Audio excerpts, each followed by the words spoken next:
There's this one food that you need to be aware of that has the potential to completely nullify any help from the top three nutrients in supporting your immune system. I'm talking about vitamin D help, I'm talking about vitamin C help, and zinc help.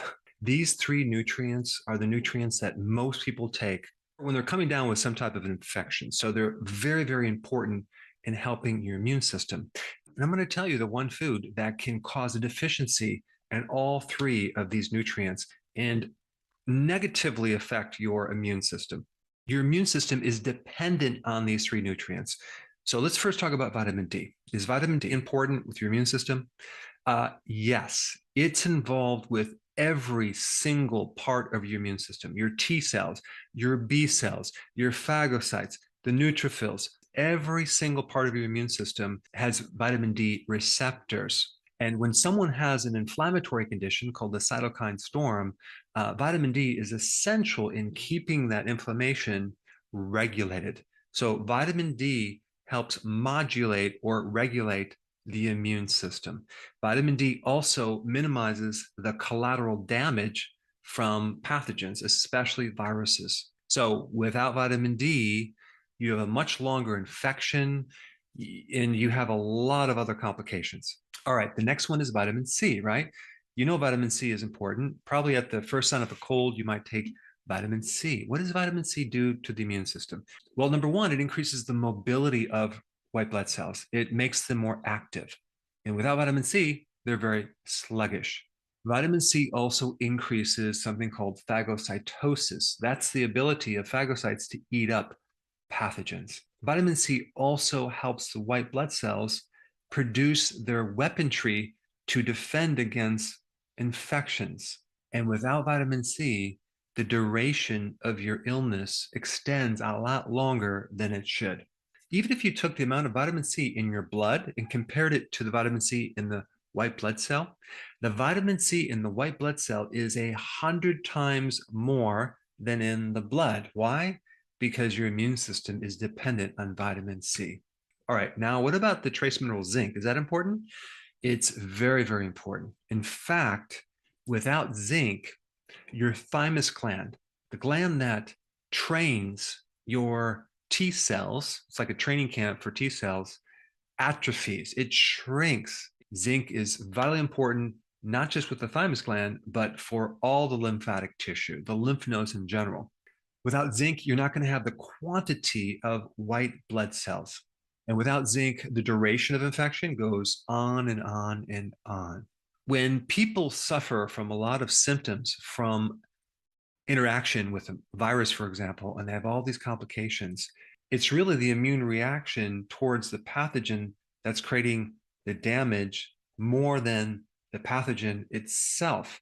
And it's these three nutrients that minimize the collateral damage. So if you want to go through an infection with minimal symptoms, these three nutrients are crucial. All right, so what is the food that we need to avoid? If you guessed sugar, you are correct. Now, let's just take first vitamin C. The chemistry of vitamin C is very, very similar to sugar. Okay. If you're consuming sugar and vitamin C at the same time, the body will always take on the sugar before vitamin C, leaving you high and dry or deficient of vitamin C. Diabetics that have this sustained blood sugar nearly always have a vitamin C deficiency.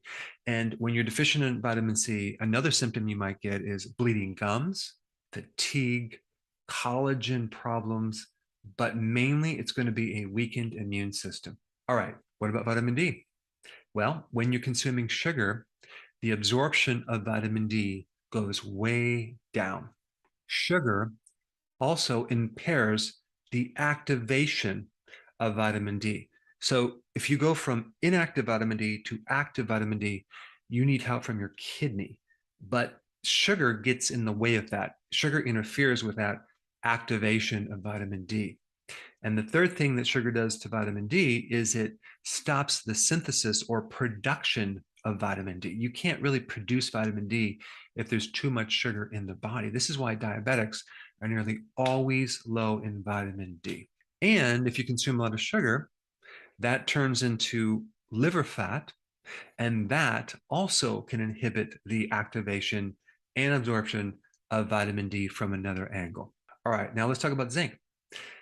Sugar causes excessive amount of zinc to be excreted from your kidneys, and that's called hyperzincuria, too much zinc in the urine.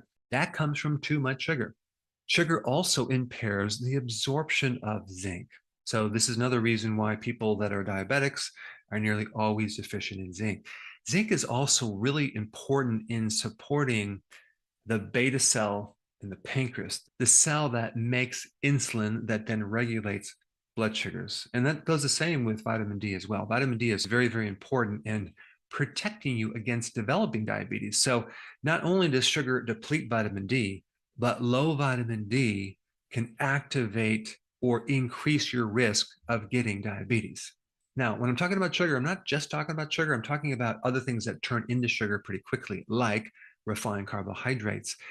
Refined carbohydrates, like in grains, are also loaded with phytates, which then can also block zinc. So, as you can see, when you're doing too many carbs, too many sugars, your immune system is going to greatly suffer. All right, so where do you get vitamin C?